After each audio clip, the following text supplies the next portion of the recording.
Bonjour, c'est la Bougriou. Bonjour Bruce. Votre invité ce matin est Manuel Bompard, député des Bouches-du-Rhône et coordinateur national de la France Insoumise. Bonjour Manuel Bompard. Bonjour. Mayotte fait face au cyclone le plus destructeur de son histoire depuis 90 ans. C'est le département le plus pauvre de France. On l'a vu dans nos journaux.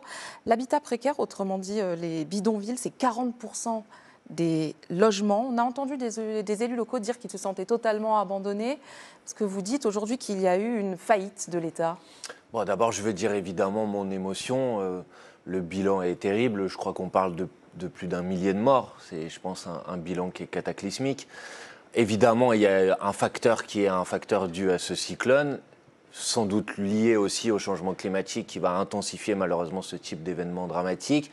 Mais effectivement, ce cyclone, il a frappé un territoire qui a été abandonné par l'État depuis des années et des années. Vous avez parlé de l'habitat précaire, on peut parler des problèmes d'accès à l'eau, par exemple, qui durent à Mayotte depuis des années et des années. Donc je crois que face à cette situation, évidemment qu'il y a une responsabilité de l'État. Il faut faire en sorte d'avoir une aide d'urgence, mais ça ne suffira pas.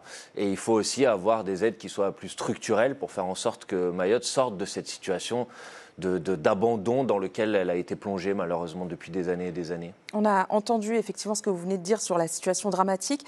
Jean-Luc Mélenchon parle hier soir de pouvoir méprisant et incapable, occupé par son nombril, qui n'a, je cite, ni rien prévu, ni organisé. Est-ce que, en dépit de ce que vous venez de dire, remettre l'entière responsabilité sur le gouvernement quelques heures après une catastrophe naturelle, en faire de la récupération politique, c'est pas un peu indécent ? Non, mais ce n'est pas de la récupération politique, madame. On peut à la fois considérer, c'est ce qu'a dit Jean-Luc Mélenchon, qu'évidemment, il y a quelque chose qui est dû à l'impact du cyclone lui-même, mais que ça frappe aussi un territoire qui a été un territoire abandonné, avec des gens, vous l'avez dit, qui habitent dans des habitats qui sont des habitats précaires, qui parfois vivent dehors et qui forcément subissent de manière beaucoup plus importante les conséquences de ce cyclone. Et oui, effectivement, il y a eu un défaut et un déficit de préparation de ce territoire à l'impact d'événements climatiques extrêmes. Je ne crois pas qu'il y a de la récupération politique quand on dit ça, et ça fait des années et des années que la France Insoumise, mais pas seulement, des dirigeants politiques de toute étiquette alertent sur la situation à Mayotte, et malheureusement, ces alertes, elles n'ont pas été entendues. Est-ce que vous avez vu ce que lui a répondu la députée Estelle Youssoufa ? La France Insoumise, dit-elle, s'est opposée à l'opération Wambouchou, à la destruction des bidonvilles,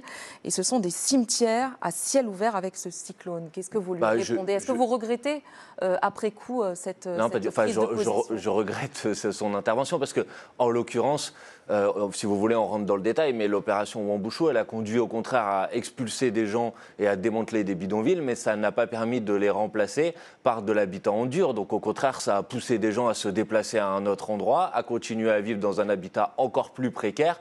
Et on peut lire déjà des témoignages, y compris de gens qui, parce qu'ils se retrouvaient dehors, ont subi les conséquences de ce cyclone de manière dramatique. Donc je pense que Mme Youssoufa devrait éviter de polémiquer sur ce sujet, et elle devrait plutôt reconnaître que la France Insoumise fait partie des formations politiques qui, depuis des années et des années, alertent en particulier sur les sous-investissements chroniques de l'État à Mayotte. Autre actualité du jour, François Bayrou qui entame les consultations politiques aujourd'hui en vue de former notamment un gouvernement. Toutes les formations sauf vous, pourquoi avoir refusé d'y aller ? Mais parce qu'il faut être cohérent. Nous, d'abord, nous avons dit que nous étions en désaccord avec la nomination de François Bayrou comme Premier ministre, parce que ce n'est pas respecter le résultat des dernières élections législatives. Maintenant, M. Bayrou organise des consultations en vue de constituer un gouvernement ou pour certains, je crois, de constituer ce qu'il a appelé un pacte de non-censure. Nous n'avons ni l'intention de participer au gouvernement, ni l'intention de négocier avec M. Bayrou un pacte de non-censure. Donc il faut dire les choses franchement et clairement. Il y aura un discours de politique générale. À cette occasion, nous souhaitons qu'il y ait ce qu'on appelle un vote de confiance. C'est normalement comme ça que ça fonctionne dans notre démocratie parlementaire. Et s'il n'y en a pas, il y aura une motion de censure et nous le censurerons. Donc moi, je ne vais pas participer, si vous voulez, à la comédie des lignes rouges pour faire croire que M. Bayrou va faire demain l'inverse de la politique qu'il a toujours mis en œuvre. Ce n'est pas un problème personnel, c'est un problème de cohérence politique. Vous savez qu'il cherche à recruter en quelque sorte des personnalités, notamment hors parti politique, mais à gauche. On a entendu que le député Philippe Brun, du Parti socialiste, a refusé. Vous le félicitez ? Moi, je pense que toute personne qui rentrera dans ce gouvernement ne se mettra à distance de manière irrémédiable du nouveau Front populaire. Nous, les députés du nouveau Front populaire, nous avons été élus pour la rupture avec la politique d'Emmanuel Macron. Mais est-ce qu'il ne vaut pas mieux dans la situation actuelle ? Évidemment, nous n'avons pas été élus pour servir de béquille à la continuité du macronisme en France. Est-ce qu'il ne vaut pas mieux dans la situation actuelle tenter au moins de faire bouger les choses de l'intérieur ? Mais madame, regardez, M. Bayrou a été membre du premier gouvernement d'Emmanuel Macron. Les députés du MoDem à l'Assemblée nationale ont voté, par exemple, pour la suppression de l'impôt de solidarité sur la fortune. Et justement, nous sommes pour son rétablissement. Les députés du MoDem se sont battus pour la retraite à 64 ans. Nous sommes pour l'abrogation de la retraite à 64 ans. Donc je sais que c'est la période de Noël qui arrive, mais je ne vais pas faire croire aux gens que M. Bayrou va être frappé d'une révélation pour faire la politique qui va à l'inverse de ce que les députés du MoDem et lui-même ont fait depuis 7 ans. Il est favorable à la taxation sur les super-profits, à une évolution sur la réforme des retraites, à un impôt sur la fortune climatique. Non, mais il y a quand même des choses qui peuvent vous rapprocher. Franchement, moi, je veux bien attendre de voir, mais si vous voulez, je vais vous dire les choses franchement. La taxe sur les super-profits, nous l'avons proposée à l'Assemblée nationale chaque année depuis 7 ans. Bon, M. Bayrou et les députés du MoDem ne l'ont jamais voté.